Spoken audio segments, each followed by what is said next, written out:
Hey everyone, I want to talk all about fear of fear, why I think fear is a driving factor in many OCD cycles, why it's so subtle, why it's missed, and how to break it down. Now, when I was outlining this video, I was thinking about why fear of fear kept me stuck for so long and what was so subtle about it and how it popped its head up. And I think in this video, you're going to walk away hopefully with a better understanding of fear, how to go about breaking it down, and why targeted exposures aren't as important for fears we tend to think.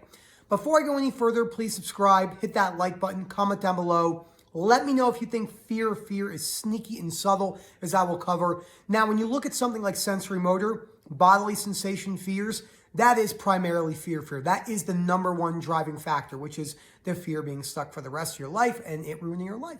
And if you're interested in our coaching and webinar services, and about once every month or so, maybe every 2 months, we usually do a big webinar covering fear. Our webinars are always 8:30 p.m. UK time on Tuesdays, and they're just a lot of fun. I usually speak for about 30, 40 minutes, and then we usually do about 30 or 40-minute questions and answers. And let's jump right into it. So, what is fear of fear? Fear of fear is comprised of 3 parts. The fear of being stuck with OCD for the rest of your life. Any sensation, any image, thought, all that. The fear of going backwards to square one. And the fear of developing something new. Oh, I'm feeling good right now. We become hypervigilant. This is where that internal thermometer that we always talk about come from. We're always trying to measure, when is it going to be there again? How am I going to get underneath it? Et cetera, et cetera, et cetera. So inside of we'll primarily keep this video particularly to the fear of being stuck with OCD for the rest of your life. And behind that are a lot of demands, catastrophizing, awfulizing. This is the worst thing ever. I never want to experience this again, et cetera, et cetera, et cetera. So those are all the things that are driving this cycle. The worst case scenario when it comes to fear is this: experiencing OCD or anxiety-based symptoms, chronic anxiety, shame, and guilt for the remainder of one's life. That is the driving factor behind the fear cycle. It's what really kept me stuck. It's what drives everything. It's what keeps that internal thermometer very high and on alert. Your brain's constantly searching. And that's basically what we're going to break down. I have another one of Ellis's books here, but I have the same worksheet. This is a book he wrote when he was 85. Remember, the books on the reading list are the most important, but I like to read a lot of Ellis's work. I find unique things in each one, and this one is called How to Make Yourself Happy. He wrote this book when he was 85 years old in 99. I always say it was very incredible how active he was in the community and helping people all the way up until he was 93 when he passed away in 07. Now, I want to talk about the subtleness of fear. Now, fear of fear can be anything. It could be the theme you're experiencing, but I have a lot of people that come in and they say to me in coaching, hey, I don't have a particular subset, but I have like harm, existential, sensory motor. It's changing and morphing around throughout the day. When I'm at work, when I'm at my desk, when I'm walking, sometimes I might have harm OCD in the morning. Sometimes I might have more existential OCD. So what's happening here is there's usually a fear of OCD being present. And because you're so afraid of OCD interrupting your life, it brings along an extreme fear response followed by a lot of, remember, there is a large degree that we can disengage with, but there is a larger degree of rumination that is quite automatic. I make lots of videos and Facebook posts on our Facebook page, OCD Recovery, fastest growing page in the OCD community. And I talk about why rumination is not something you can just bring down automatically. We'll have to get comfortable with the automatic cortisol soup, as Rob calls it, the intrusive thoughts, images, sensation, urges, kind of twisting around in like a jambalaya fashion where you're trying so hard to stop it. I have people that come in all the time and they say, hey, look, I'm just trying to stop ruminating. It just isn't that simple. So it's going to pop up on your wedding days, birthday parties, vacations, work, new job, getting fired, getting a promotion, going to the gym, doing a new event, doing a music festival. Anything that you put a higher level of value on in your life or you really want to be focused, that's where it's going to be. And this leads me into the next point, what is the exposure for fear? So the fear exposure is strictly just experiencing the sensations of fear in of themselves. That includes all symptoms of anxiety, anything that's an anxiety-based symptom, any depersonalization and derealization symptom, any sort of chronic shame and chronic guilt, Anything that you deem as horrible, that you don't want to be present, that is where that's coming in. And that's the number one thing we want to work on as we're bringing this with us. So again, the exposure for fear is just life in general. So bring it for the ride. That's the biggest mistake that I made. I didn't want to bring it for the ride. I didn't want to bring it when I was making videos in the beginning. I didn't want to bring it to work. I didn't want to bring it to hiking. Once I learned to become comfortable with suffering being present, that's when I became a little bit more, oh, I can really be okay with this being here. That leads me into the next point, which is, why is this usually missed?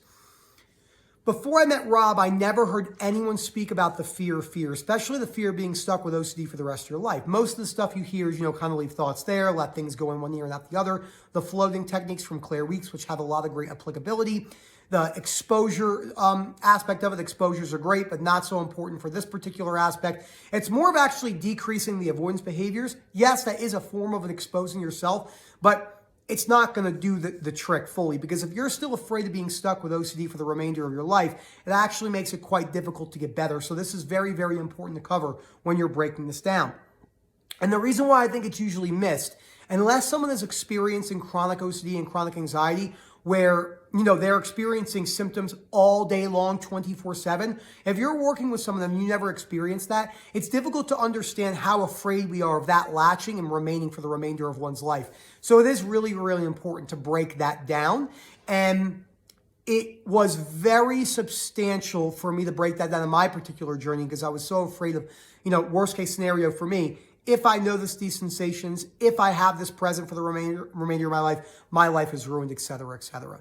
Now, I want to jump directly into a practical example. Again, this is a great book. I'm not actually done reading it yet. I'm on page 125, so let me put my marker back. And let's go into an activating event. So, I actually filled this out when I was reading it, even though I didn't really need to, but it was important for me to just brush up every once in a while when it's here. So I broke down a fear of rejection, usually in a business sense, with my business fails and stuff like that, what my parents think, or my mom, and stuff like that. Because we all, even when you're doing really well, there's still a lot of things that could be kind of hidden in the background. A lot of people just don't want to work on OCD recovery in this fashion when they're feeling good. So the activating event is having OCD be present in your life. That's the activating event for this. Okay, and it says, briefly summarize the situation you were disturbed about, which is OCD being present in my life. The dogmatic, awfulizing, low frustration tolerance beliefs. Okay, I must not have OCD present in my life. I can't stand when OCD is popping or cropping its head up in places I don't want them to. The birth of my children, moving in, trying to watch a movie, going on a date, having intimacy. It's absolutely horrible and the worst thing ever to have OCD. Okay? I must be a moron. This is for later stages. I must be a moron for not being able to get underneath these OCD specific fears because I know the tools so much. Why can't I get underneath it?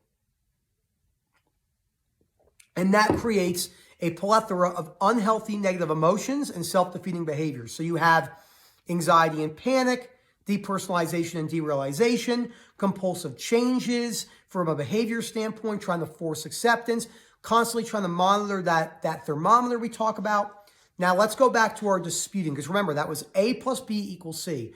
Most people operate in A equals C. This is how I operated my entire life until I realized it was probably a poor way to operate my life. So I thought that having OCD was the reason I was depressed. Having OCD was the reason I was anxious.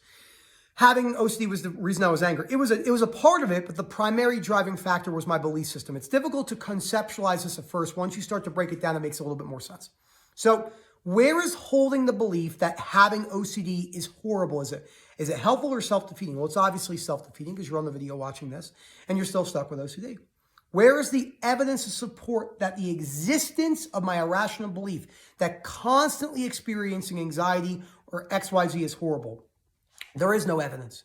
Yes, it's tough. It's very tough, but it's not horrible. There's many other things. I'm sitting in a nice warm house right now. I was going to do a video outside, but it's negative 20 degrees Celsius outside right now. So I'm not going to be out there and have my ears freeze off. But I'm in a warm house. I got a nice cup of warm coffee right here. I got Daisy next to me and Milo over there. I got food in my kitchen. I have a bed. I have income coming in. There's a lot of things to be grateful for. Okay. Is my belief logical? Does it follow my preferences? Well, it doesn't follow your preferences, because your preferences, which we'll cover next, and the effective new philosophy, the keys, the actual breaking down the belief. And is it really awful, and can I not stand it? Now, I can't stand it when there's always funny, right? I can't stand waiting for this coffee in the line. I can't stand when there's bumper-to-bumper traffic. Well, you end up standing the situation, so it doesn't really make a lot of sense anyway. Now, let's go to the effective new philosophies. Non-dogmatic preferences and wishes, evaluating from badness, high frustration tolerance. I would prefer, it has to be strong. If you read the Ellis books, which I definitely recommend, he talks about cold, warm, and hot beliefs. A lot of people have these like very shallow, not strong beliefs. So I'm going to say it how I would say it to myself. It's going to come across in an assertive manner, but I think this is important. I'm not saying this out loud like a mantra. I would definitely prefer to not have OCD. But although I can't change my brain, there's nothing I can do in the current moment about my suffering. All I can do is work on changing my beliefs and my behaviors, and hopefully in the future, change the way I feel. But OCD recovery is not strictly about feeling better. It's about changing who you are as a person, from changing your beliefs and changing your behaviors. If I can't get better, which is unlikely if I put the work in, but there's no guarantee, I can still enjoy many things in my life. And that makes my new effective new emotions and behaviors, which is concern, annoyance, sadness, healthy jealousy, healthy envy, but not those chronic negative emotions that many people are experiencing.